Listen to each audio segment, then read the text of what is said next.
Adore physics द्वारा प्रस्तुत quantum mechanics के वीडियो लेक्चर सीरीज में आप सभी का बहुत बहुत स्वागत है। यह क्वांटम मैकेनिक्स के वीडियो लेक्चर सीरीज का दूसरा वीडियो है।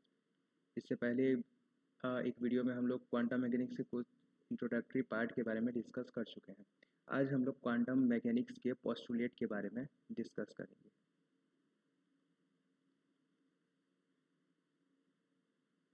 चैप्टर 2 हम लोग का है पोस्टुलेट्स ऑफ क्वांटम मैकेनिक्स। ठीक है, क्वांटम यांत्रिकी की अभिधारणाएं।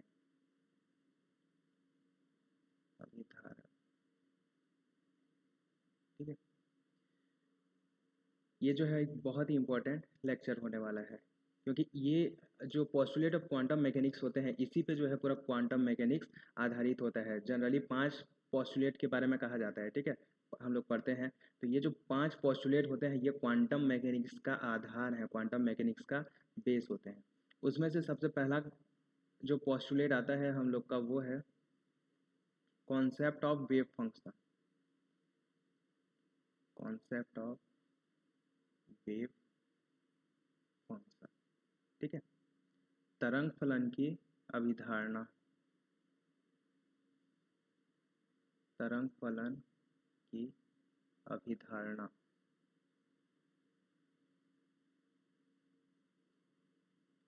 सेकेंड पोस्टुलेट है हम लोग का कॉन्सेप्ट ऑफ ऑपरेटर।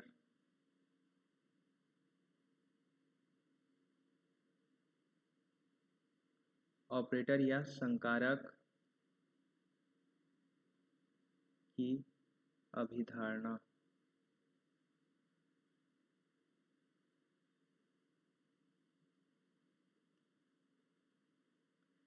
तीसरा पोस्टुलेट आता है हम लोग का probabilistic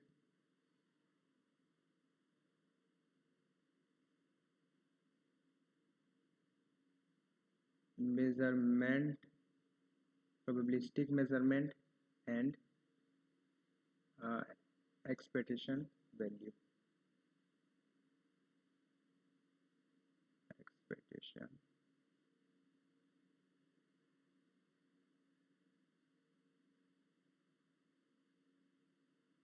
expectation value. Expectation probabilistic measurement यानी कि प्रायिक गणना, प्रायिकता गणना एवं प्रत्याशित मान निकालना। ठीक है, एक्सपेक्टेशन वैल्यू यानी कि होता है प्रत्याशित मान। हम लोग का चौथा पोस्टुलेट होता है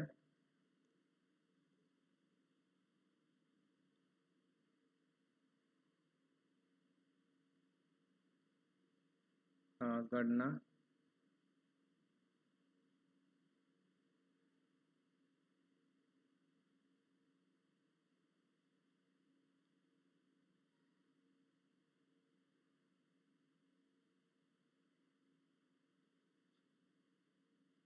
calculation when time not evolve. ठीक है, जब समय परिवर्तित ना हो तब गणना हम लोग किस प्रकार करेंगे। और पांचवा पोस्टुलेट होता है time evolution. Time evolution of system. ठीक है, किसी भी समय किसी भी निकाय में समय में परिवर्तन। निकाय में समय परिवर्तन। समय परिवर्तन को किसी भी निकाय में किस तरह से रिप्रेजेंट करेंगे। ये जो 5 पोस्टुलेट होते हैं ये बहुत ही ज़्यादा इंपॉर्टेंट होते हैं। ठीक है, अगर आप क्वांटम मैकेनिक्स को समझना चाहते हैं उस पॉइंट ऑफ व्यू से भी बहुत ही ज़्यादा इंपॉर्टेंट होते हैं। और एग्जाम पॉइंट ऑफ व्यू से आपको 2 से 3 क्वेश्चन इस चैप्टर से मिल ही जाएंगे। ठीक है, 2 से 3 क्वेश्चन या 1 से 3 का है। ठीक है, 1 से 3 क्वेश्चन आपको इस चैप्टर से मिल ही जाएंगे। ये जो set exam point of view से ये चैप्टर बहुत ही ज़्यादा इंपॉर्टेंट है, और क्वांटम मैकेनिक्स अगर आप समझना चाहते हैं, उसके बेस को समझना चाहते हैं, तो ये पांचों पोस्टुलेट को आपको समझना पड़ता है। ठीक है, अगर ये पांचों पोस्टुलेट आपको समझ में आ गया, ठीक है, तो आप जो कैलकुलेशन है वो बहुत ही ईजीली कर सकते हैं क्वांटम मैकेनिक्स में। क्वांटम मैकेनिक्स में कैलकुलेशन कैसे करना है, ठीक है, वैल्यू कैसे निकालना है, ये सब जो है इन पोस्टुलेट के अंदर आते हैं। ठीक है, तो फिर शुरू करते हैं। हमारा पहला पोस्टुलेट है कॉन्सेप्ट ऑफ वेव फंक्शन।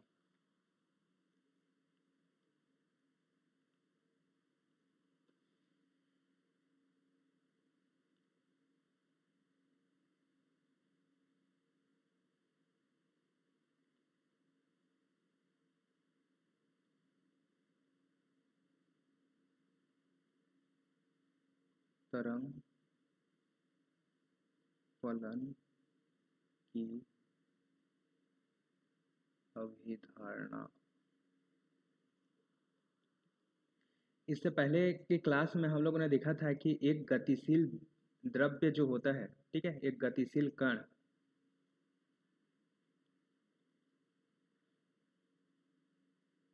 गतिशील द्रव्य से एक तरंग संबंधित होता है, जिसे हम लोग क्या बोलते हैं, द्रव्य तरंग या मैटर वेव बोलते हैं।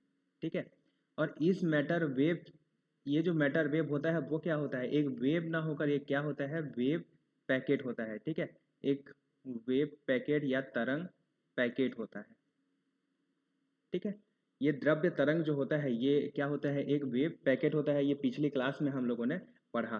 ठीक है, ये जो वेव पैकेट होता है, वेव पैकेट, इसे हम एक वेव फंक्शन या तरंग फलन से प्रदर्शित करते हैं। तरंग फलन से प्रदर्शित करते हैं किससे, साइन। ठीक है, ये चीज़, ये जो साइन, ये आप लोग को याद होगा। ठीक है, अगर आप लोग फिजिक्स में एमएससी किए हैं तब ये साइन इसे ज़रूर जानते होंगे। ठीक है, क्वांटम मैकेनिक्स में इसके बिना कुछ भी काम नहीं होता। यही होता है हम लोग का तरंग फलन। और ये जो तरंग फलन है वो किसे रिप्रेजेंट करता है, ठीक है, ये जो तरंग फलन है एक वेव पैकेट को रिप्रेजेंट करता है। ठीक है, वेव पैकेट क्या होता है, ये गतिशील द्रव्य से जो द्रव्य तरंग जुड़ा हुआ होता है, ठीक है, इसी को हम लोग वेव पैकेट से रिप्रेजेंट करते हैं। ठीक है, और ये जो वेव पैकेट होता है इसको हम लोग मैथमेटिकल रूप में कैसे रिप्रेजेंट करते हैं, एक वेव फंक्शन के रूप में रिप्रेजेंट करते हैं। ठीक है, जो कि साइन, ये होता है हम लोग का वेव फंक्शन।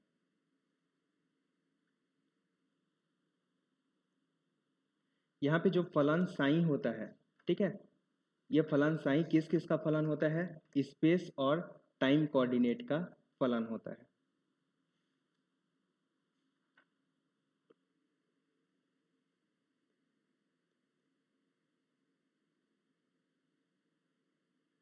ये जो तरंग फलन, थ्योरी बहुत ज़्यादा नहीं लिख रहा हूँ, ठीक है, जितना जरूरी है उतना ही लिख रहा हूँ। ये जो तरंग फलन साइन होता है ये किस किस का फंक्शन होता है, एक्स वाई जेड और टी का। ठीक है, या हम लोग लिख सकते हैं साइन ऑफ वेक्टर आर और टी का फलन होता है।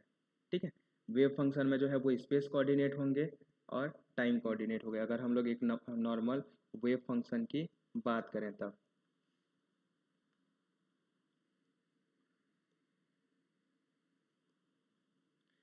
ये जो तरंग फलन होता है ये किसको रिप्रेजेंट करता है, वेव पैकेट को रिप्रेजेंट करता है। और वेव पैकेट के कॉन्सेप्ट में देखे थे, ठीक है, कि हम लोग का जो है वो बहुत सारा वेव था, बहुत सारा अलग अलग वेव था।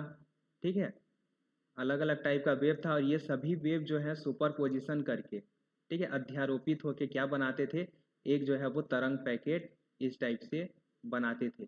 ठीक है, यहाँ पे ये तरंग जो है वो ऐसा रहता था, तो ये वेव पैकेट बनाते थे। इस वेव पैकेट को हम लोग रिप्रेजेंट करते हैं साइन से।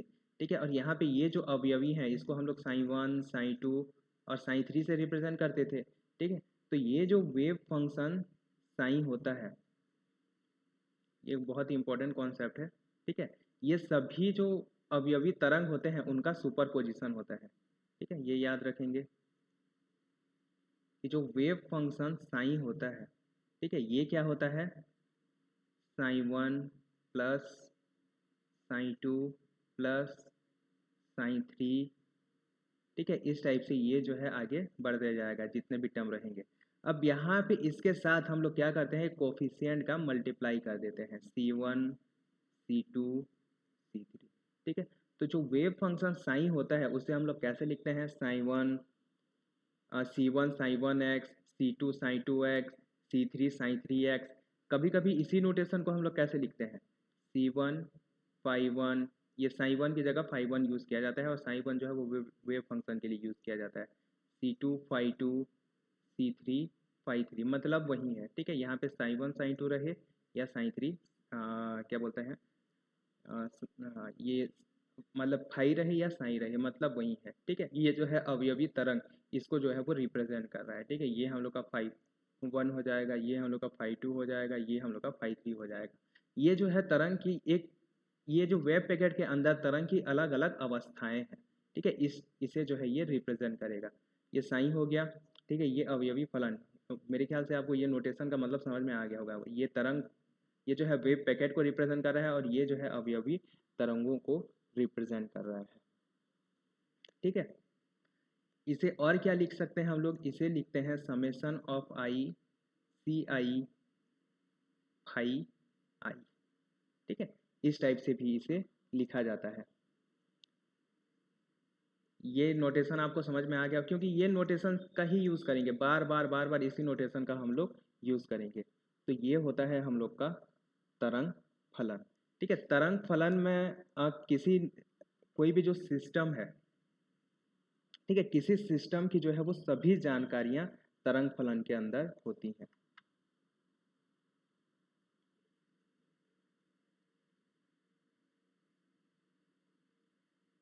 यहाँ पे एक पॉइंट लिख लो, निकाय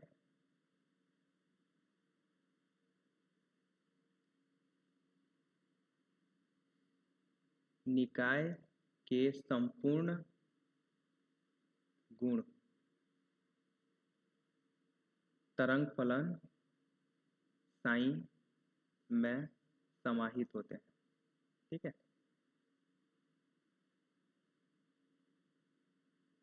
wave function sign contains all the properties of the system, सभी गुणों को, निकाय के सभी गुणों को जो है साइन अपने अंदर रखता है, ठीक है। इसमें जो है जो सिस्टम है उसके सभी गुण रहेंगे। ये होता है हमारा तरंग फलन। तरंग फलन ज्ञात कैसे करें, ठीक है। अब ये तो पता चल गया कि ये जो है तरंग फलन होता है हम लोग का। अब ये तरंग फलन को हम लोग निकालें कैसे, किसी सिस्टम के लिए तरंग फलन जो है वो कैसे पता चलेगा कि ये जो है तरंग फलन है, ये हमें पता कैसे चलेगा। इसके लिए श्रोडिंगर ने जो है वो समीकरण दिया।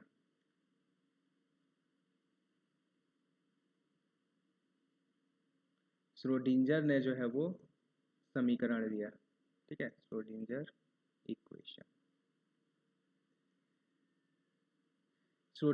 ये जो श्रोडिंगर इक्वेशन होते हैं वो क्या बताते हैं, ये जो है एक अवकल समीकरण होता है, ठीक है। श्रोडिंगर इक्वेशन क्या होता है, अवकल समीकरण होता है, अवकल समीकरण होता है, ठीक है। जिसमें यह स्पेस या क्या बोले आकाश, आकाश यानी कि एक्स वाई जेड निर्देशांक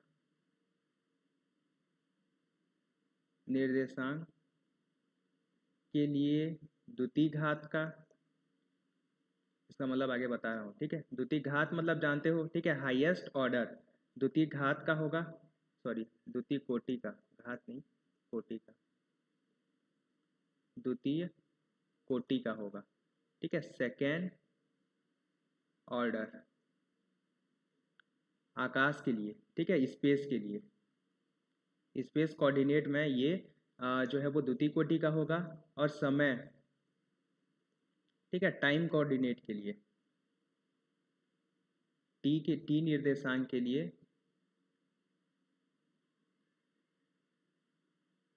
के लिए प्रथम कोटि का होगा, प्रथम कोटि का अवकल समीकरण होगा, फर्स्ट ऑर्डर।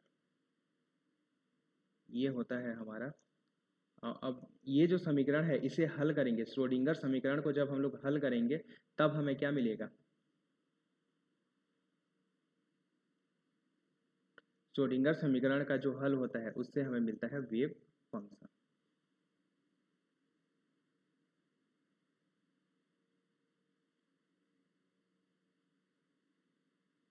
यहाँ पे सीधा यही लिखते हैं,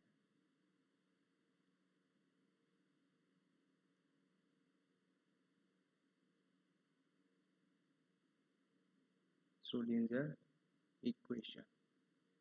ठीक है,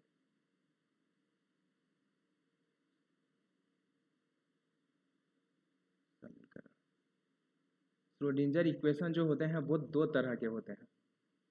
ठीक है, अच्छा श्रोडिंगर समीकरण के बारे में एक चीज़ और याद रख लो, इसका हल,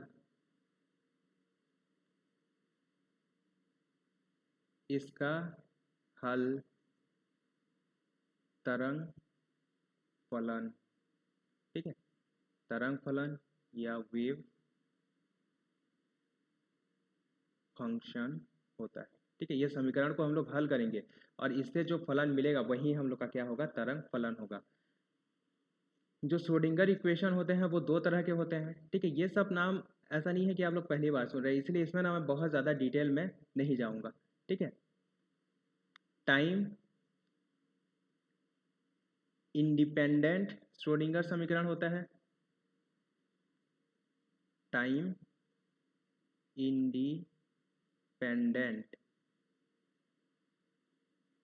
श्रोडिंगर इक्वेशन। ठीक है, टाइम इंडिपेंडेंट श्रोडिंगर इक्वेशन क्या हो जाएगा, ये जो तरंग फलन होता है, मैं सीधा ना इसमें थ्योरी नहीं लिखेंगे। ठीक है, ये जो है सीधा हम लोग तरंग फलन को लिखते हैं। 1D में अगर 1 डायमेंशन में हम लोग देखें तो ये आ जाएगा माइनस एच लाइन का square by 2m del two psi by del x square plus v cap, क्या बोलना चाहिए, x और psi equal to E sign.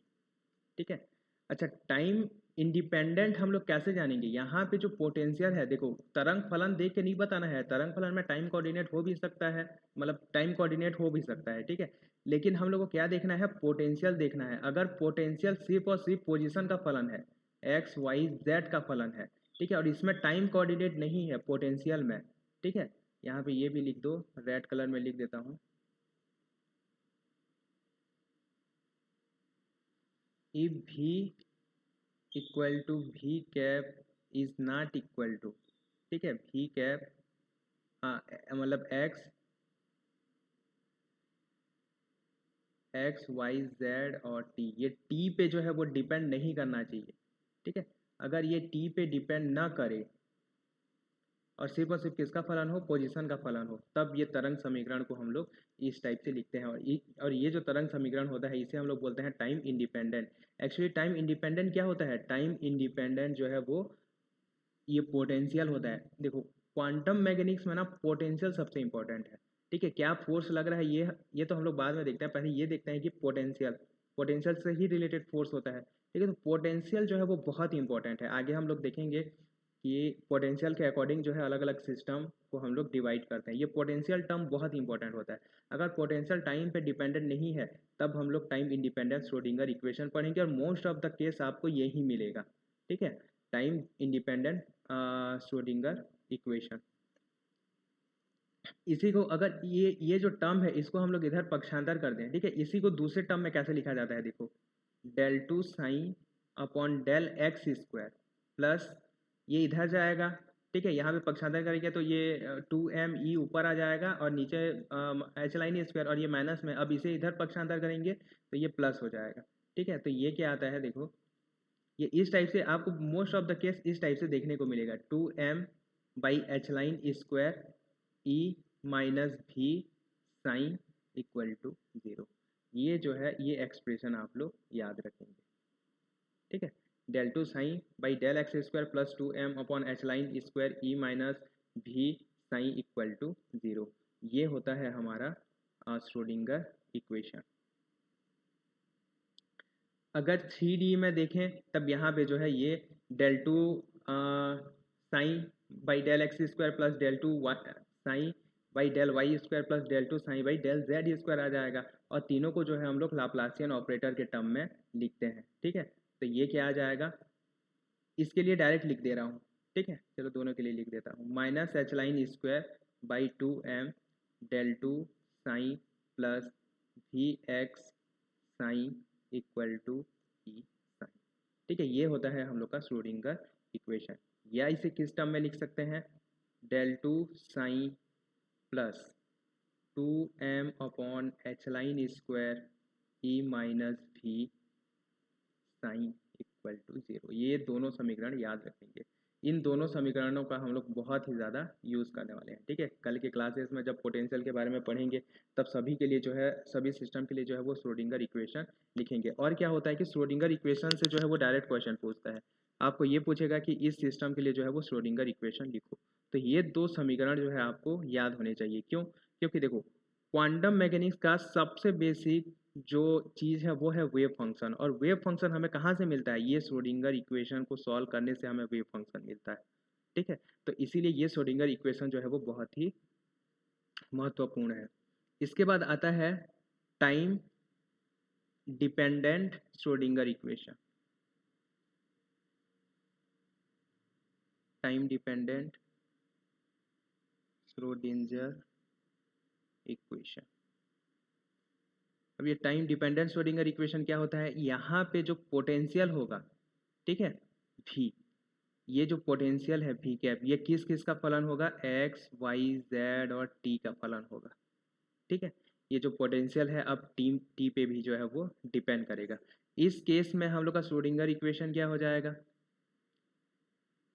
Minus H line का स्क्वायर बाई 2m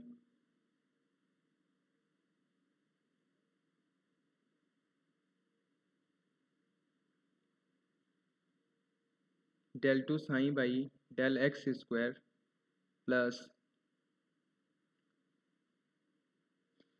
भी x psi equal to iota H line del psi by del t. यहाँ पे क्या आ जाएगा, iota H line del psi by del t. जबकि वहाँ पे क्या था, यहाँ इससे पहले जो था यहाँ पे इक्वल टू में ई साइन था। ई जो है वो एनर्जी को रिप्रेजेंट कर रहा था। अच्छा, वहाँ पे मैं बताना भूल गया, ई जो है वो कण की ऊर्जा को रिप्रेजेंट कर रहा है, भी जो है पोटेंशियल को रिप्रेजेंट कर रहा है। ठीक है, और ये जो है मोमेंटम का वर्ग होता है, आगे देखेंगे। ये जो है ये टाइम का सॉरी एनर्जी का जो है वो ऑपरेटर होता है। ठीक है, टाइम डिपेंडेंट ऑपरेटर होता है एनर्जी के लिए। अगर एनर्जी टाइम पे, मतलब पोटेंशियल अगर टाइम पे डिपेंड नहीं करता तब जो है हमें वो वाला मिलता है। देखो, जो एनर्जी ई होता है, एनर्जी ई होता है वो किस किस का फंक्शन है, भी potential kinetic energy plus potential energy का फलन होता है। अगर पोटेंशियल एनर्जी टाइम पे डिपेंड करेगा तब एनर्जी भी टाइम पे डिपेंड करेगा। तब हम लोग एनर्जी को आगे देखेंगे कि एनर्जी के लिए जो ऑपरेटर होता है वो iota H line del by del T होता है। ठीक है, लेकिन अगर ये टाइम पे डिपेंड नहीं करता तब ई इक्वल टू क्या हो जाएगा, ये क्या बोलना चाहिए, ई ही हो जाएगा। अच्छा, यहाँ पे ई, मैं एक चीज़ और अब बता रहा हूँ। ठीक है, ये इसे हम लोग ऑपरेटर बोलेंगे। ये जो है हम लोग का एनर्जी का ऑपरेटर है। और ये इस साइड जो है, ठीक है, इस साइड जो है इसे हम लोग हैमिल्टोनियन बोलते हैं। ठीक है, H line square by 2m del two by del x square. अच्छा, इसको ना वो ऑपरेटर के कॉन्सेप्ट में ही पढ़ेंगे, अभी इसको छोड़। ठीक है, ये आप लोग याद रखेंगे कि ये जो होता है टाइम टाइम डिपेंडेंट श्रोडिंगर समीकरण होता है। अगर 3D में लिखें तो 3D में क्या आ जाएगा, माइनस एच लाइन का square by 2m del two psi plus V, यहाँ पे ये एक्स वाई जेड टी आ जाएगा, psi equal to iota H line del psi by del T. ठीक है, ये हम लोग का होता है टाइम डिपेंडेंट श्रोडिंगर इक्वेशन। और जब हम लोग इस समीकरणों को जब हल करते हैं, ठीक है, इन समीकरण का जो हल होता है, ठीक है, solution solution of above equation, हमें क्या मिलता है, साइन मिलता है। ठीक है, wave function psi X Y Z और टी। तो ये होता है हम लोग का श्रोडिंगर इक्वेशन, और इसी से हमें क्या मिलता है, तरंग फलन मिलता है। ठीक है, श्रोडिंगर इक्वेशन के बारे में बहुत ज़्यादा डिटेल में नहीं जाएंगे, जब पोटेंशियल पढ़ेंगे तब मैं अलग अलग सिस्टम के लिए आपको श्रोडिंगर इक्वेशन जो है वो बता दूंगा। ठीक है, तो अभी बस इतना याद रखिए कि ये दोनों होते हैं हम लोग के श्रोडिंगर इक्वेशन, और इनका जो हल होता है ये हम लोग का होता है वेव फंक्शन। जो महत्व क्वांटम क्लासिकल मैकेनिक्स में, ठीक है, क्लासिकल मैकेनिक्स में जो महत्व न्यूटन के नियम का होता है, ठीक है, न्यूटन्स लॉ, वही महत्व जो है वो क्वांटम मैकेनिक्स में किसका होता है, श्रोडिंगर इक्वेशन का होता है, श्रोडिंगर इक्वेशन का। न्यूटन्स लॉ से ही हम लोग जो है वो पूरा क्लासिकल मैकेनिक्स को बनाए हैं। ठीक है, तो ऐसे ही हम लोग का जो श्रोडिंगर इक्वेशन होता है यही जो है पूरा क्वांटम मैकेनिक्स को जो है वो बेस देता है। ठीक है, वेव फंक्शन साइन देता है।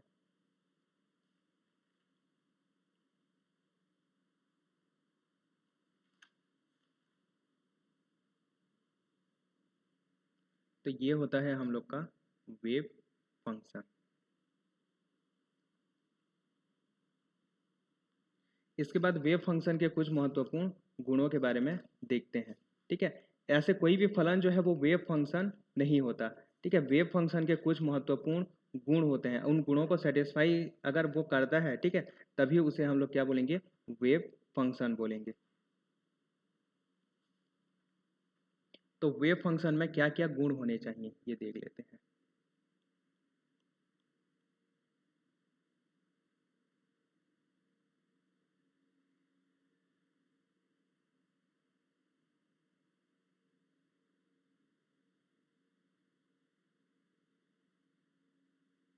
Properties of wave function.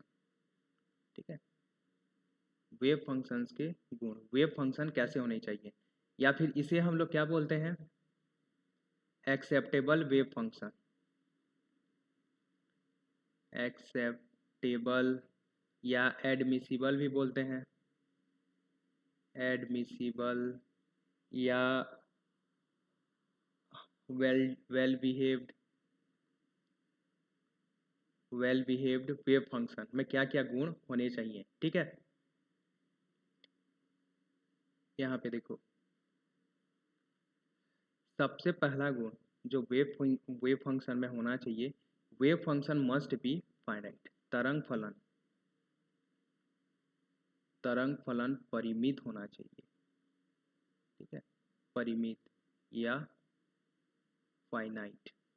ठीक है, तरंग फलन जो है वो फाइनाइट होना चाहिए। तरंग फलन, और ये क्या बोलते हैं, तरंग फलन साइन, और इसका जो है वो प्रथम अवकलज del psi by del T, ये भी क्या होना चाहिए, परिमित होना चाहिए।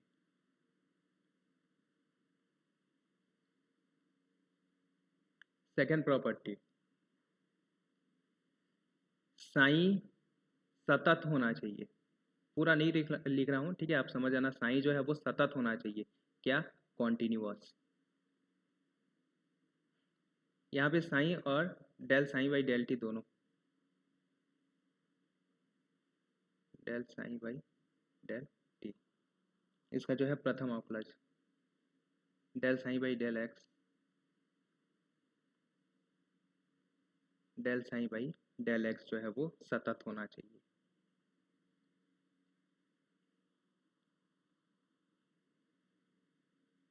Psi del psi by del x अवकलनीय होना चाहिए। ठीक है, साइन और डेल साइन जो है वो क्या होना चाहिए, अवकलनीय होना चाहिए। और एक चीज, साइन एकल मान होना चाहिए, एकल मान या सिंगल वैल्यूड। ठीक है, ये सिंगल वैल्यूड होना चाहिए। अवकलनीय यानी कि डिफरेंशिएबल, डिफरेंशिएबल होना चाहिए।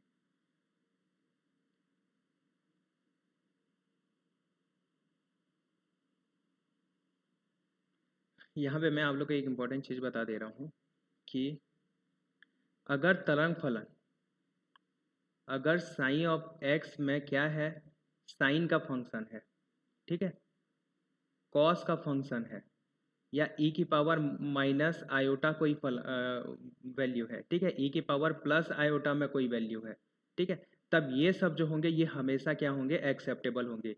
ये जो वेव फलन होंगे वो हमेशा और हमेशा क्या होंगे, एक्सेप्टेबल होंगे। लेकिन अगर और कोई दूसरा केस आता है तब हमें चेक करना पड़ेगा इन सभी चीज़ों को कि वो परिमित है कि नहीं है, ठीक है, परिमित है कि नहीं है, मतलब एक्स का वैल्यू कहीं पे इनफाइनाइट तो नहीं हो रहा है, ठीक है, psi is not equal to infinite. यहाँ पे लिख लो कि साइन जो है वो इनफाइनाइट नहीं होना चाहिए, किसी भी केस में साइन जो है वो इनफाइनाइट नहीं होना चाहिए, ठीक है। ये चेक करना पड़ेगा वो कॉन्टिन्यूअस है कि नहीं है, कोई ऐसा तो नहीं है कि कहीं पे ये डिसकॉन्टिन्यूअस हो जा रहा है, ठीक है, अवकलनीय है कि नहीं है, एकल मान है कि नहीं है, ये सब चीज़ें जो है हमें चेक करना चाहिए। ये एकल मान को हम लोग कैसे, अगर कोई ग्राफ दिया होगा, ठीक है, जैसे यहाँ पे मैं आप लोग को एक छोटा सा एग्जाम्पल बता देता हूँ। अगर कहीं पे ग्राफ दिया हुआ होगा, ठीक है, इस टाइप का अगर ग्राफ दिया हुआ है, यहाँ पे मैं आप लोग को दो ग्राफ बना के बताता हूँ, ठीक है, तब ये एकल मान वाला काम आता है। मतलब x के एक वैल्यू के लिए, जैसे ये हम लोग का एक फलन है, ठीक है, ये इस टाइप से, यहाँ पे x का कोई भी वैल्यू लें हमें एक ही जो है साई का वैल्यू मिलेगा। ये हमारा साई है तो साई का एक ही वैल्यू हमें मिलेगा। लेकिन अगर जैसे हम लोग इस टाइप का कोई फंक्शन ले लेते हैं, तब यहाँ तो ये सिंगल वैल्यूड है, यहाँ सिंगल वैल्यूड है, लेकिन अगर x का ये वैल्यू लें तब यहाँ पे देखो ये एक वैल्यू मिल गया, ये एक वैल्यू मिल गया, ये एक वैल्यू मिल गया, ठीक है, यानी कि साइन x के एक मान के लिए, ठीक है, x के एक मान के लिए साइन का हमें कितना मान मिल रहा है, 3 मान। तो ये इस टाइप का जो फलन है वो वेव फंक्शन नहीं हो सकता, ठीक है। तो इसका मान जो है वो सिंगल मान होना चाहिए, यानी कि एक x के लिए साइन ऑफ x का एक ही वैल्यू होना चाहिए।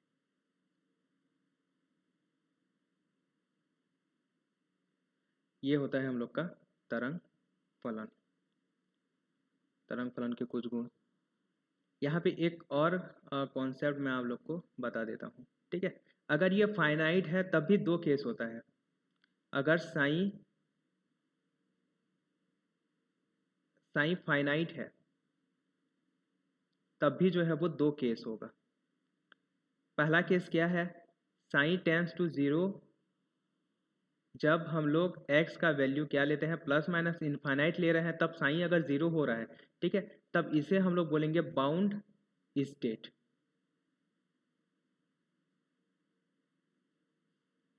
इसे हम लोग क्या बोलेंगे, बाउंड स्टेट, या इसे हम लोग बोलेंगे परिबद्ध अवस्था। नाम याद रखिए, आगे बताऊंगा क्या होता है परिबद्ध अवस्था, ठीक है। अगर साइन टेंस टू कोई finite non zero value, non zero value as x tends to plus minus infinite, अगर x को हम लोग प्लस माइनस इनफाइनाइट लें और ये जो है कोई नॉन जीरो वैल्यू आए, तब ये क्या होगा, तब इसे ये जो है अपरिबद्ध अवस्था होगा, अपरिबद्ध अवस्था,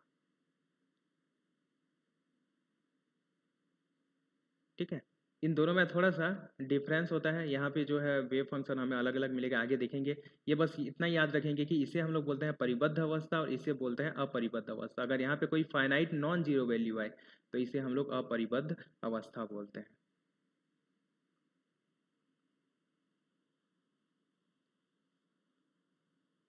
एक तो ये है कि ये जो वेव फंक्शन को सेटिस्फाई करना चाहिए, ठीक है, श्रोडिंगर समीकरण को संतुष्ट करना ही चाहिए। जो वेव फंक्शन होता है वो श्रोडिंगर समीकरण को संतुष्ट करता है, वो संतुष्ट करता है, ठीक है, संतुष्ट करता है, यानी कि क्या बोलते हैं, श्रोडिंगर समीकरण को जो है वो सेटिस्फाई करता है।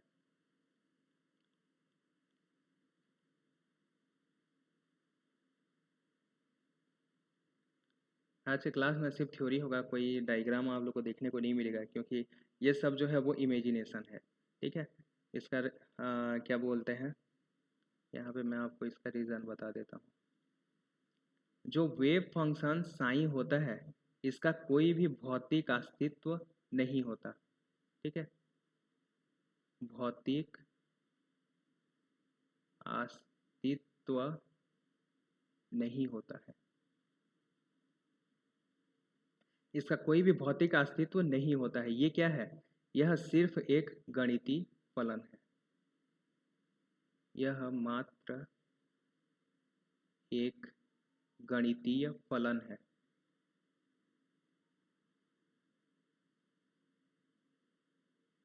मैथमेटिकल फंक्शन है। ठीक है,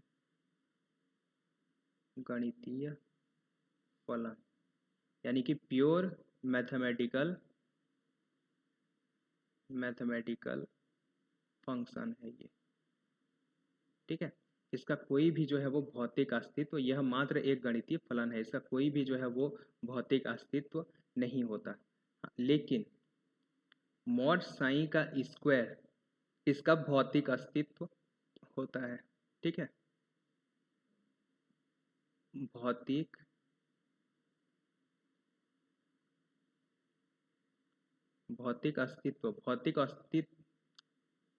अस्तित्व मतलब क्या होता है? Physical significance.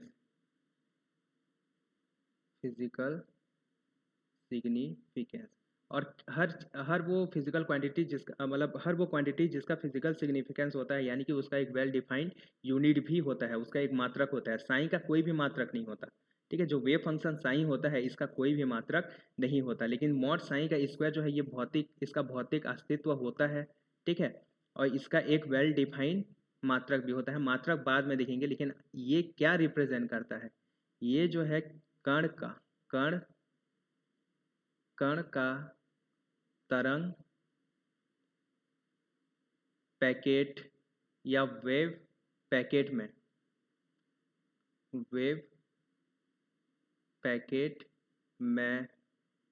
पाए जाने की प्रायिकता को बताता है। ठीक है, या कहीं भी कण के पाए जाने की जो प्रायिकता है वो हम लोग कैसे निकालेंगे? मॉड साइन के स्क्वायर से निकालेंगे। पाए जाने की प्रायिकता, प्रोबेबिलिटी ऑफ फाइंडिंग पार्टिकल। ठीक है, मॉड साइन का स्क्वायर, इसे हम लोग बोलते हैं, इसका एक स्पेशल नाम है, इसे हम लोग बोलते हैं प्रोबेबिलिटी डेंसिटी। ठीक है, प्रायिकता घनत्व बोलते हैं, प्रायिकता घनत्व। और इसे जो है कैपिटल पी से भी कभी रिप्रेजेंट किया जाता है। ठीक है, प्रायिकता घनत्व बोलेंगे इसको। ये क्या बताता है? किसी कण के पाए जाने की प्रायिकता को जो है वो बताता है। ठीक है, अगर हम किसी छोटे से आयतन में कण के पाए जाने की प्रायिकता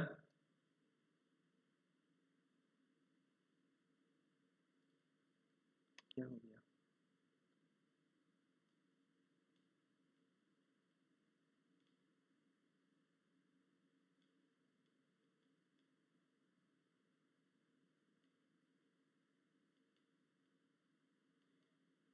क्या हो गया?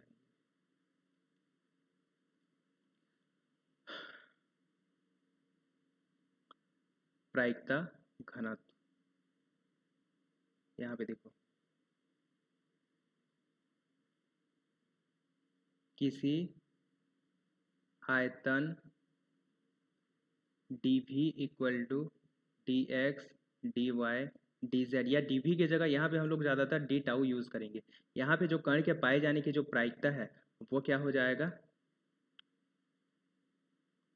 dp से रिप्रेजेंट करेंगे। ये जो है हम लोग का मॉड साइन का स्क्वायर d टाउ, या मॉड साइन का स्क्वायर dx dv dy और dz होगा। ठीक है, किसी छोटे से आयतन में कण के पाए जाने की प्रायिकता को हम लोग इस तरह से लिखेंगे। और पूरी जो प्रायिकता है, पूरी प्रायिकता को हम लोग क्या बोलना चाहिए? ट्रिपल इंटीग्रेशन मॉड साइन का स्क्वायर डी टाउ से जो है वो रिप्रेजेंट करेंगे, या ट्रिपल इंटीग्रेशन मॉड साइन का square D X D Y D Z. ये जो है कण के पाए जाने की पूरी प्रायिकता को रिप्रेजेंट करेगा। ठीक है, ये होता है हम लोग का प्रायिकता घनत्व। ये किस केस में? जब तरंग फलन कॉन्टिन्यूअस है। अगर हम लोग का तरंग फलन साई वन क्या है? c1 phi one plus c2 phi two plus C3 φ3 है, ठीक है, इस टाइप से है। तब जो प्रायिकता घनत्व P है इसका वैल्यू क्या आ जाएगा, summation of I mod CI का स्क्वायर, या इसे क्या लिखेंगे, C1 का स्क्वायर प्लस C2 का स्क्वायर प्लस C3 का स्क्वायर, ठीक है। यहाँ जो हम लोग पहले स्लाइड में लिखे थे वेव फंक्शन के बारे में, ठीक है, वेव फंक्शन को इस तरह से हम लोग रिप्रेजेंट कर सकते हैं, ठीक है।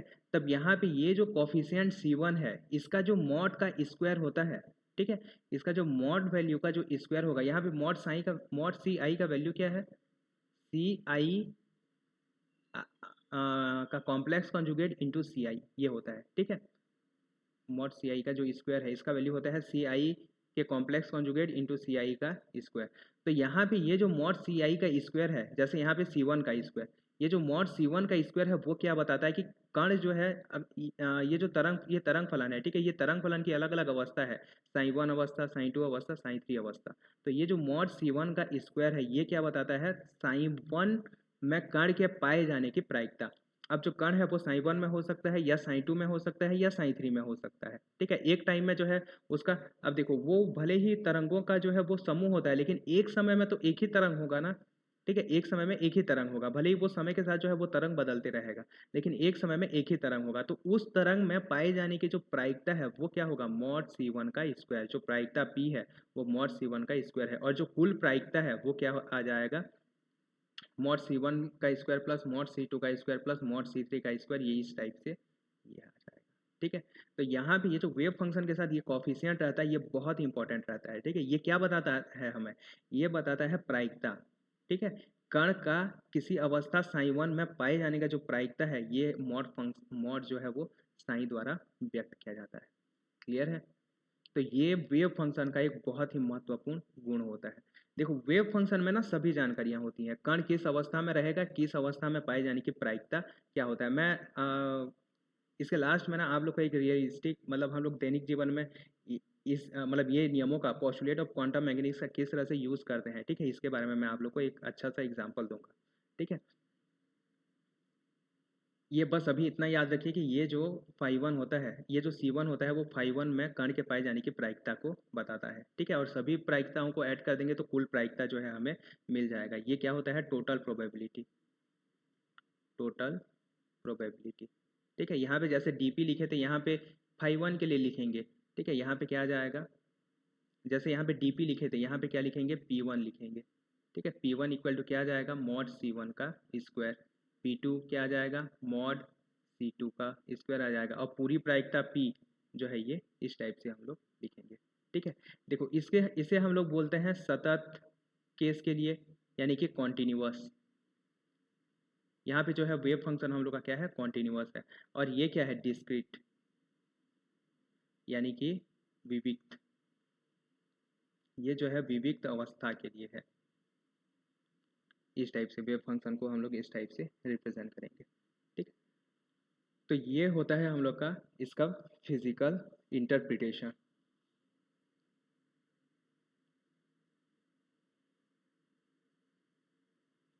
इसके बाद नेक्स्ट प्रॉपर्टी आता है हम लोग का, कौन से नंबर का प्रॉपर्टी है, छठवां है क्या, छठवां होगा मेरे ख्याल से।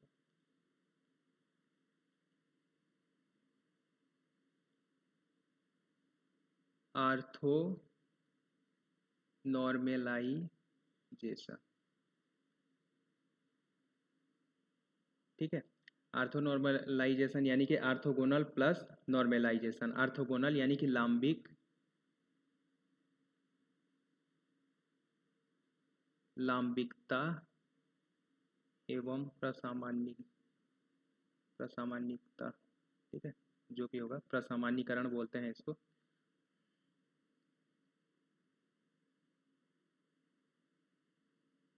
देखो आर्थो नॉर्मेलिटी ही देखो, इसमें दो चीज़ें रहेंगी, एक आर्थोगोनलिटी रहेगा, एक नॉर्मलाइजेशन रहेगा। जो वेव फंक्शन जैसे अच्छा इसका मैं आप लोग को एक बार क्या बोलते हैं, वेक्टर में हम लोग पढ़े थे, याद होगा आप लोग को, जो यूनिट वेक्टर्स होते हैं, ठीक है। यूनिट वेक्टर्स आई कैप, जे कैप और के कैप होते हैं। ये क्या होते हैं, आर्थो नॉर्मल होते हैं। ये आर्थो नॉर्मल होते हैं, ये हमें कैसे पता चलता है कि अगर हम लोग आई कैप डॉट जे कैप लें, ठीक है, तब इसका वैल्यू क्या आता है, 0 आता है। और आई कैप के साथ अगर हम लोग निकालें तो इसका वैल्यू क्या आता है, 1 आता है। ठीक है, आई कैप जे कैप के कैप 1 आता है, और इनका किसी दूसरे के साथ लें तब ये क्या होता है, ये जो होते हैं इसका वैल्यू जो है वो 0 हो जाता है। सेम हम लोग का क्या होता है, वेव फंक्शन में होता है। ठीक है, जो तरंग फलन फाई 1 फाई 2 फाई 3 होते हैं, ये क्या होते हैं, आर्थोनॉर्मल होते हैं। आर्थोनॉर्मल होते हैं। ठीक है, आर्थोनॉर्मल, अब इसको कैसे क्वांटम मैकेनिक्स में कैसे रिप्रेजेंट करेंगे, देखो साइन आई साइन जे डी टाउ, ठीक है, यहाँ पे ट्रिपल इंटीग्रेशन इक्वल टू क्या हो जाएगा, डेल आई जे। यहाँ पे इसको कैसे लिखते हैं, देखो ये जो यूनिट वेक्टर रहता है, ठीक है, इसे हम लोग क्या लिखते हैं, A I cap dot A J cap equal to क्या आ जाएगा, डेल आई जे, जहाँ पे डेल जो है वो क्रोनिकल डेल्टा है, डेल आई जे, जिसका वैल्यू क्या होता है,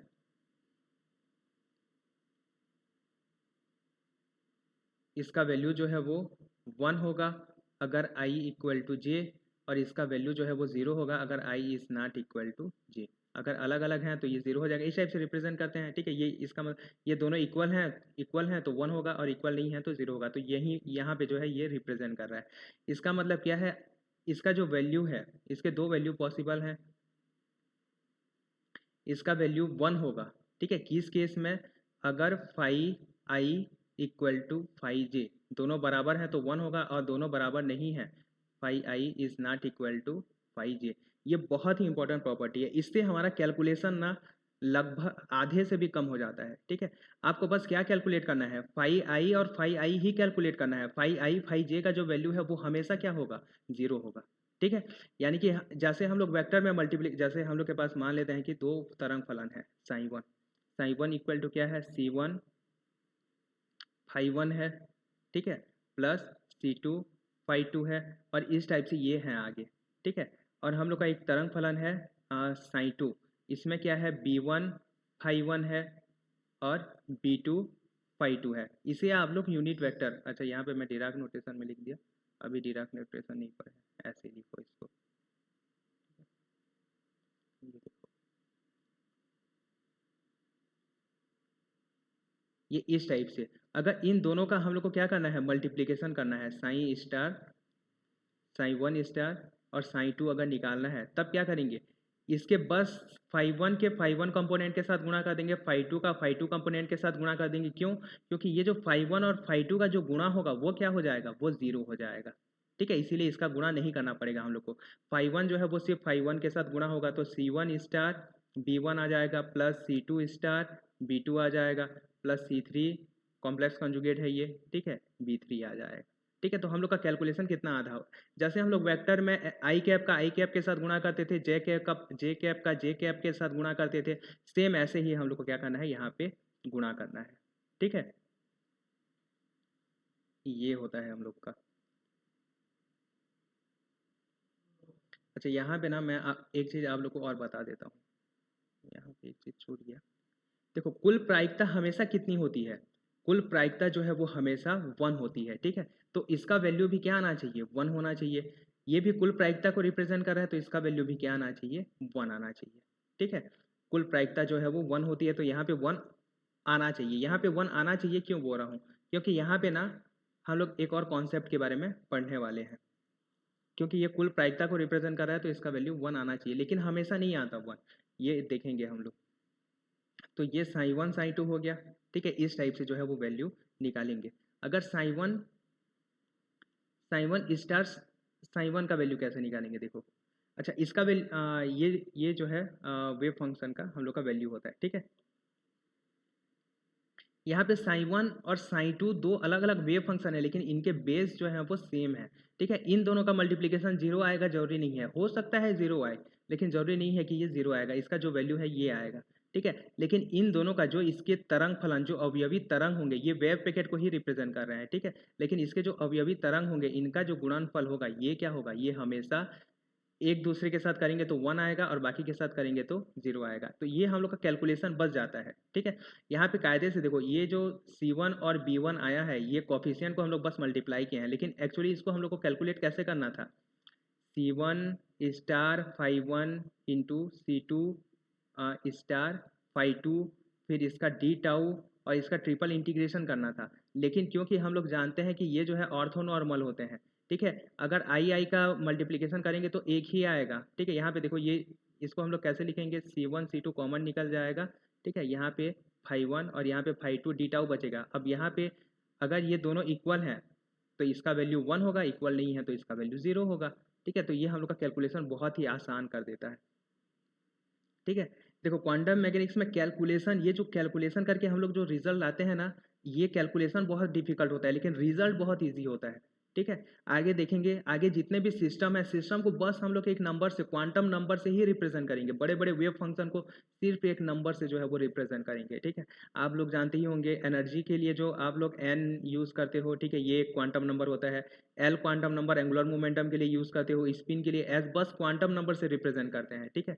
इसका वैल्यू 0 1 2 होगा, ठीक है। इसका वैल्यू हाफ, ये एकदम बस एक नंबर से ही रिप्रेजेंट कर देते हैं, जबकि ये जो है बहुत बड़े बड़े फंक्शन होते हैं।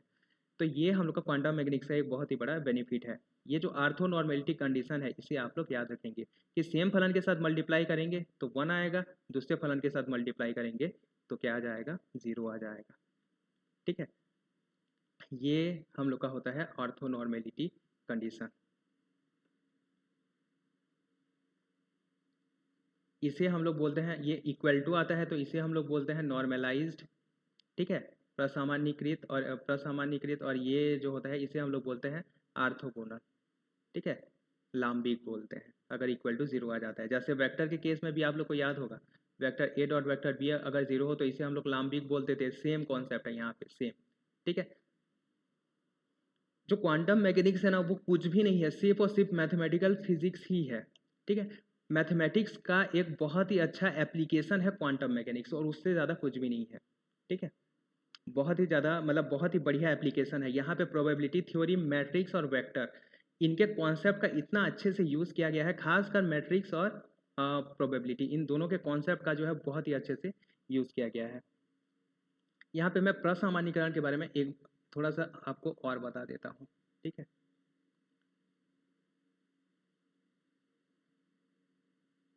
नॉर्मेलाइजेशन, ठीक है, या प्रसामान्यीकरण।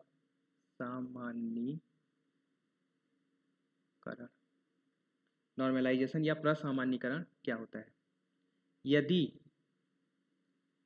यदि हमारा वेव फंक्शन इस तरह से है कि integration of psi star psi D tau का वैल्यू 1 है, ठीक है, या summation of I mod C I discrete case में के स्क्वायर का वैल्यू 1 है, तब हम लोग जो है वेव फंक्शन को क्या बोलेंगे, प्रसामान्यीकृत बोलेंगे, प्रसामान्यीकृत बोलेंगे, ठीक है। आगे ऊपर जो पढ़े थे ना, वही कॉन्सेप्ट है।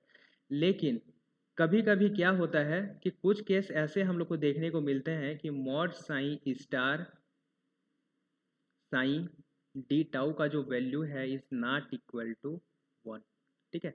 यहाँ पे मैं ये लिख दे रहा हूँ, रुको, एक इम्पॉर्टेंट चीज, equal to n is not equal to 1। ये जो है n के बराबर होता है, जो कि 1 नहीं होता है, ठीक है।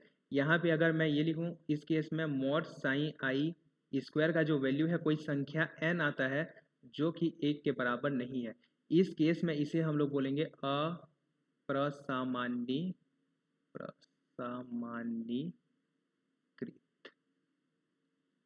या फिर नॉन नॉर्मेलाइज्ड, ठीक है, नॉन नॉर्मेलाइज्ड। इसे हम लोग प्रसामान्यीकृत बोलेंगे अगर वैल्यू 1 आता है। अगर इनके एडिशन का वैल्यू 1 नहीं आता, ये देखो, ये अभी ना आप लोग इसका क्या बोलते हैं, ये फॉर्मूला याद रखो, ठीक है, क्या होता है बस याद रखो। इस जब इसका एग्जाम्पल बताऊंगा ना, तो ये बहुत ही अच्छे से ये कॉन्सेप्ट जो है वो समझ में आ जाएगा, ठीक है। इसका एग्जाम्पल देखेंगे आगे। आप लोग पहले सभी कॉन्सेप्ट को ना एक बार समझ लो। ये क्या होता है, नॉन नॉर्मलाइज्ड या अप्रसामान्यीकृत होता है, ठीक है। अगर ये अप्रसामान्यीकृत है तब इसे हम लोग क्या करेंगे, सामान्यीकृत करेंगे, प्रसामान्यीकृत करेंगे। और प्रसामान्यीकृत करने के लिए क्या करना पड़ेगा, ये जो गुणा है इसमें हम n को डिवाइड कर देंगे, ठीक है। अगर n को हम लोग डिवाइड कर देंगे तब ये फिर से क्या हो जाएगा, प्रसामान्यीकृत हो जाएगा, ठीक है। तो यहाँ पे देखो अब क्या करना पड़ेगा, हम लोग को n से जो है वो डिवाइड करना पड़ेगा। तो इसीलिए हम लोग क्या बोलते हैं, एक नॉर्मलाइजेशन कांस्टेंट का यूज करते हैं, ठीक है। नॉर्मलाइजेशन कांस्टेंट या प्रसामान्यीकरण नियतांक।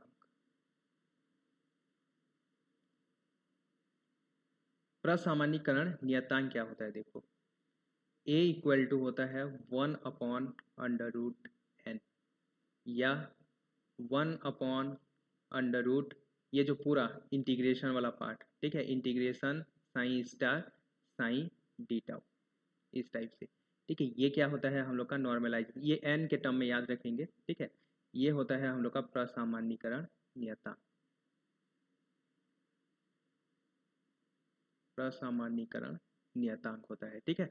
अगर वेव फंक्शन साइन के साथ हम लोग ये नॉर्मलाइजेशन कांस्टेंट का मल्टीप्लाई कर दें तब हम लोग का वेव फंक्शन क्या हो जाता है, प्रसामान्यीकृत हो जाता है, ठीक है।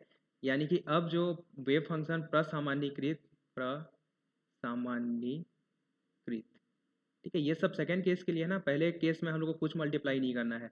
प्रसामान्यीकृत वेव फंक्शन जो साइन है, ठीक है, साइन एन लिख देता हूँ इसे नॉर्मलाइज्ड, ये जो होगा a इंटू साइन होगा, यानी कि 1/√n इंटू साइन होगा।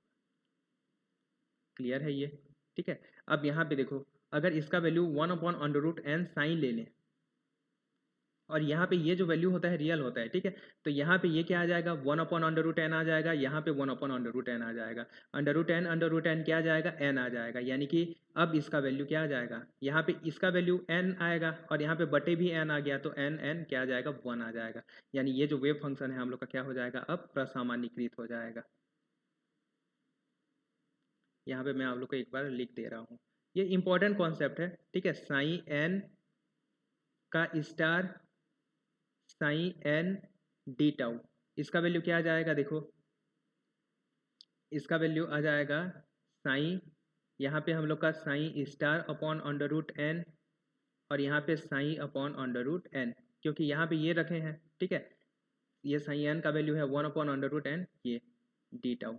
तो अब यहाँ पे ये क्या आ जाएगा, triple integration of psi star psi D tau upon n आ जाएगा। और इसका वैल्यू क्या होता है, यहाँ से देखो ये इसका वैल्यू n के बराबर होता है, तब ये क्या आ जाएगा, n/n आ जाएगा और इक्वल टू हमें 1 मिल जाएगा। तो ये होता है प्रसामान्यीकरण। अगर हम लोग एक normalisation constant प्रसामान्यीकरण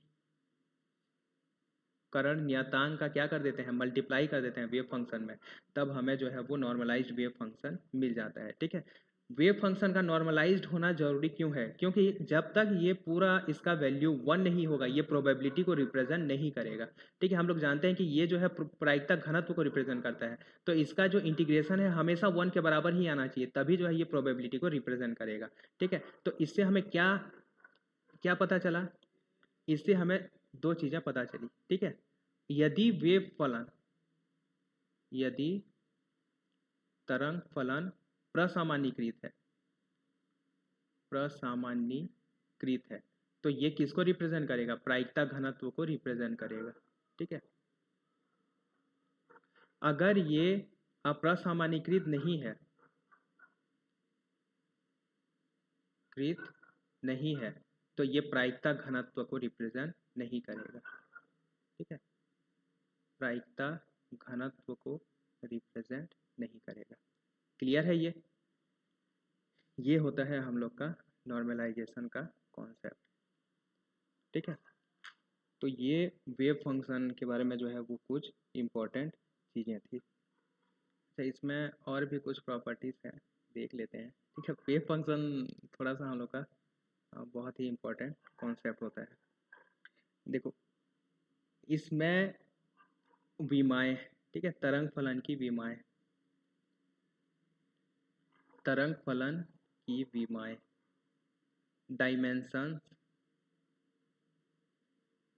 dimensions of wave function. ठीक है, इसकी जो विमाएं क्या होती हैं, साइन की कोई भी विमा नहीं होती। ठीक है, क्यों? क्योंकि इसका कोई भौतिक अस्तित्व ही नहीं होता। ठीक है, इसकी कोई भी विमा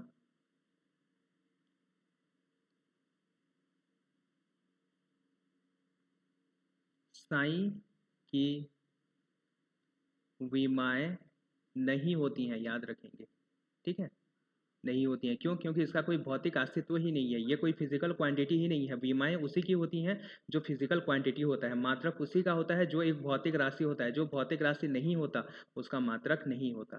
ठीक है, लेकिन मॉड साइन का स्क्वायर क्या होता है, ये इसका भौतिक अस्तित्व होता है, तो इसका एक मात्रक भी होना चाहिए। तो इसका मात्रक क्या होता है, इसकी जो विमाएं होती हैं वो होती हैं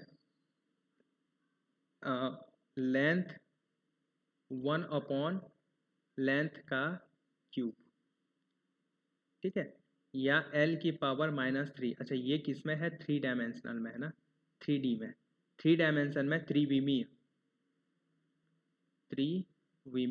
यानी कि अगर साइन ऑफ x हम लोग का x, y और z तीनों का फलन है, तब इस केस में साइन स्क्वायर की जो विमाएं हैं वो 1/l का क्यूब या l की पावर -1 होंगी। ठीक है, अगर ये 2D में है,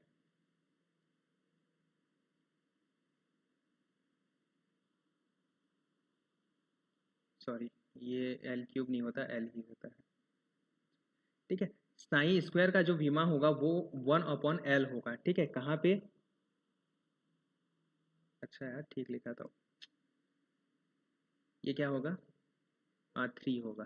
ठीक है, और इसकी जो विमाएं होंगी वो क्या होंगी, -3 होंगी।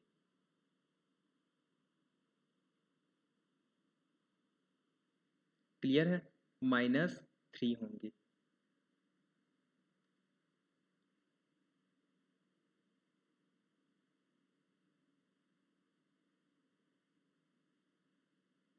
हाँ, ये जो वैल्यू है वो क्या होगा, -3 होगा। हाँ, अगर ये पूछे कि क्या बोलना चाहिए, तरंग फलन, यहाँ पे एक चीज़ और लिख देता, अगर इसके अकॉर्डिंग, ठीक है, ऐसे इसकी जो है वो क्या बोलना चाहिए, इसका मात्रक नहीं होता, तरंग फलन का मात्रक नहीं होता।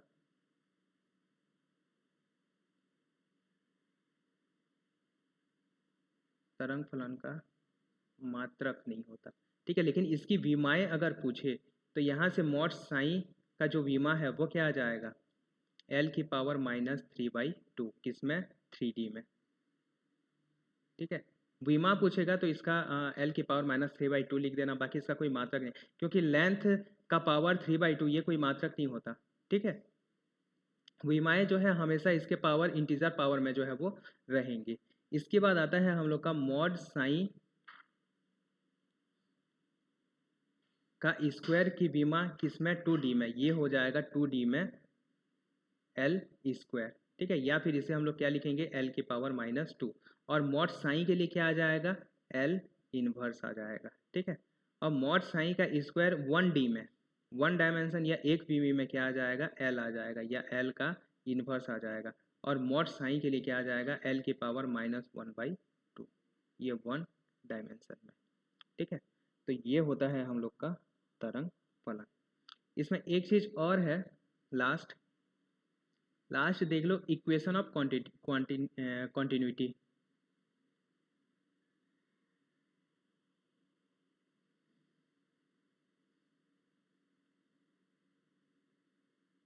Equation of continuity electromagnetic theory में पढ़े थे, न्यूटी। ठीक है, तो इक्वेशन ऑफ कॉन्टिन्यूटी क्या होता है, डी पी, प्रायिकता घनत्व P बटे डेल होगा यहाँ पे,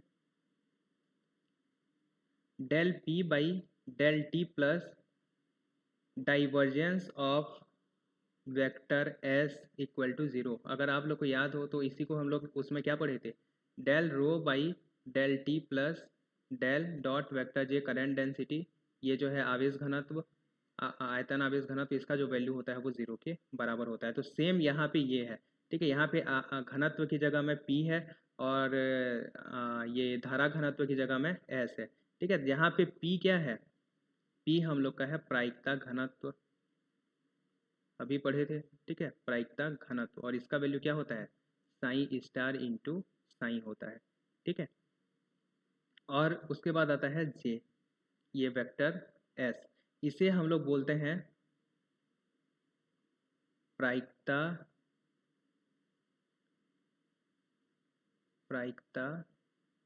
धारा घनत्व, ठीक है। Probability current density, probability current density, ठीक है, प्रायिकता धारा घनत्व। और इसका जो वैल्यू होता है ये होता है हम लोग का H line by 2 iota into M psi star पहले लिखेंगे, del psi minus psi del psi star, ठीक है। ये आयोटा जो है वो नीचे है, अगर आयोटा को ऊपर लेंगे तो ये माइनस आयोटा हो जाएगा, ठीक है। ये आयोटा कहाँ है ये ध्यान देंगे, ठीक है। लिख दे रहा हूँ, ये minus iota H line by 2m भी लिख सकते हैं। ये फॉर्मूला आप लोग याद रखेंगे, ठीक है। अगर मोस्ट ऑफ द केस ये फॉर्मूला ही ये फॉर्मूला ही पूछा जाता है, क्यों? क्योंकि यहाँ पे एक आयोटा आएगा और ये आयोटा और आयोटा कैंसिल आउट करेंगे, ठीक है, इसीलिए यहाँ पे इस फॉर्म में लिखा जाता है। लेकिन आप इस फॉर्म में भी लिख सकते हैं, psi star del psi minus psi del psi का स्टार, ठीक है। डेल साइन स्टार जो है वो पहले आएगा और डेल साइन जो है वो बाद में आएगा। ये होता है हम लोग का प्रायिकता घनत्व, ठीक है।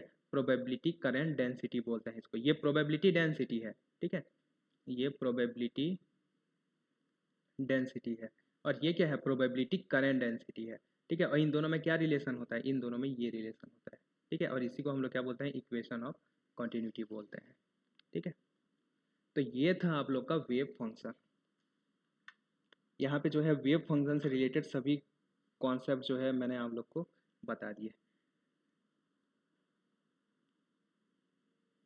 चलो एक चीज़ और यहीं पे डिस्कस कर लेते हैं, ठीक है। अभी जो है वेव फंक्शन जब फ्रेश है तो यहाँ पे एक छोटा सा चीज़ और डिस्कस कर लेते हैं। एक मोस्ट इम्पॉर्टेंट, यहाँ पे देखो, ये जो अभी हम लोग पढ़ रहे थे, ठीक है, यहाँ पे नोटेशन वगैरह कितना कॉम्प्लिकेटेड हो जाता था, ठीक है। अब इसी को सिंप्लीफाई करने के लिए हम लोग डिराक नोटेशन का यूज़ करते हैं, डिराक नोटेशन। डिराक का नोटेशन, इसमें हिंदी में और क्या ही बोलेंगे, डिराक नोटेशन ही बोलेंगे। डिराक नोटेशन क्या होता है? देखो, जनरली हम लोग का जो ब्रैकेट है उसे हम लोग कैसे रिप्रेजेंट करें? ये जो है हम लोग का नॉर्मल ब्रैकेट होता है, ठीक है। अब इस ब्रैकेट को हम लोग दो भागों में अब बांट देते हैं, ठीक है। ये जो पहला टर्म होता है, ये जो पहला होगा इसे हम लोग बोलते हैं ब्रा और इसे हम लोग बोलेंगे कैट, ठीक है। ब्रैकेट से ही बना है ये ब्रा और कैट। ये जो वेव फंक्शन को अब हम लोग ब्रैकेट नोटेशन में यूज़ करेंगे, ठीक है। जो वेव फंक्शन होता है, याद रखेंगे आप लोग, वेव फंक्शन को हम लोग किससे रिप्रेजेंट करते हैं? कैट से रिप्रेजेंट करते हैं, कैट से, ठीक है। यानी जो साइन लिखते थे अब हम लोग उसको कैसे लिखेंगे? Ket psi. ये जो है वेव फंक्शन को रिप्रेजेंट कर रहा है। फाई वन कैट फाई, ठीक है, कैट फाई टू, ये हम लोग का क्या होगा? वेव फंक्शन होगा, ठीक है। ये होता है डिराक नोटेशन। डिराक नोटेशन में वेव फंक्शन को हम लोग इस तरह से रिप्रेजेंट करते हैं। अब यहाँ पे फाई न लिख के यहाँ पे डायरेक्ट हम लोग एक नंबर भी लिख सकते हैं, ठीक है। फाई वन की जगह यहाँ पे क्या लिखेंगे? 1, ठीक है। तो ये हम लोग का फाई वन को रिप्रेजेंट करेगा, ठीक है। यहाँ पे क्या लिखेंगे? 2, ये हम लोग का फाई टू को, यहाँ पे डायरेक्ट हम लोग क्वांटम नंबर से जो है वो रिप्रेजेंट कर सकते हैं, ठीक है। ये क्या हो जाएगा? n। ये होता है हम लोग का डिराक नोटेशन। वेव फंक्शन को जो है हम लोग एक कैट के फॉर्म में लिखते हैं और ये इस टाइप से इसे लिखेंगे, ठीक है। वेव फंक्शन का complex conjugate sign star, sign star को हम लोग किससे रिप्रेजेंट करेंगे? इसे हम लोग ब्रा से रिप्रेजेंट करेंगे, ठीक है। ये क्या हो जाएगा हम लोग का? जैसे साइन स्टार हमें लिखना है तब हम लोग कैसे लिखेंगे? ब्रा ऑफ साइन, ठीक है। ब्रा साइन का मतलब क्या होगा? Sign star. जैसे इसको कैसे लिखेंगे? ब्रा फाई वन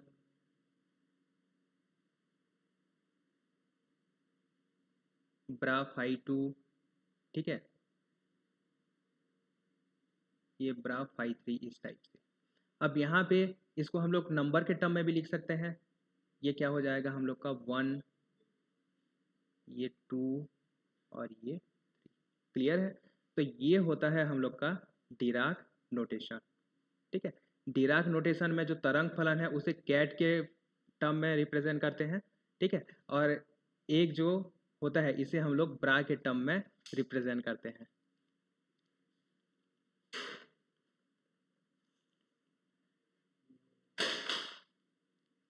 ठीक है, तो ये होता है हम लोग का ब्रैकेट नोटेशन।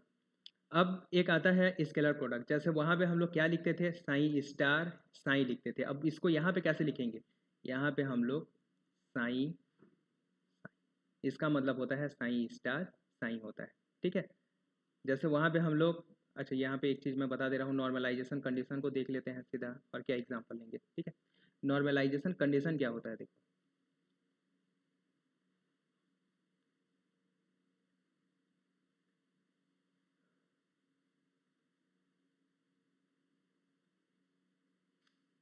ऑर्थोनॉर्मेलिटी, ठीक है, ऑर्थोनॉर्मेलिटी लिख देते हैं। ऑर्थोनॉर्मेलिटी, ऑर्थोनॉर्मेलिटी को हम लोग कैसे लिखते थे, psi star psi D tau equal to del I J लिखते थे। अब इसको देखो एकदम सिंपल फॉर्म में लिखेंगे, साइन साइन, ठीक है, equal to del I J, या इसे हम लोग लिखेंगे phi J equal to del I J. ये होता है हम लोग का डिराक नोटेशन, ठीक है। डिराक नोटेशन में क्या बोलते हैं हम लोग, जो वेव फंक्शन है उसे इस तरह से रिप्रेजेंट कर सकते हैं। फिर से इसका वैल्यू 1 होगा और 0 होगा अगर आई इक्वल टू जे और I is not equal to जे, यानी कि इसका वैल्यू जो है वो 0 हो जाएगा। तो ये जो है बहुत ही कॉम्पैक्ट नोटेशन है, ठीक है। वेव फंक्शन साइन को लिखना बहुत ही मुश्किल होता था, तब अब इसको हम लोग एक मात्र एक क्वांटम नंबर से, ठीक है, इसको आई इसको जे से जो है वो रिप्रेजेंट करेंगे। तो ये इसका वैल्यू क्या हो जाएगा, आई जे, डेल आई जे हो जाएगा। ये होता है हम लोग का डिराक नोटेशन। डिराक नोटेशन में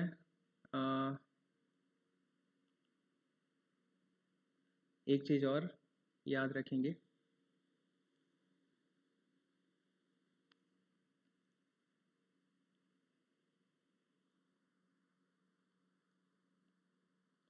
डिराक नोटेशन में दो डिराक नोटेशन साइन और साइन का मल्टीप्लिकेशन जो है वो नॉट वैलिड है, ठीक है।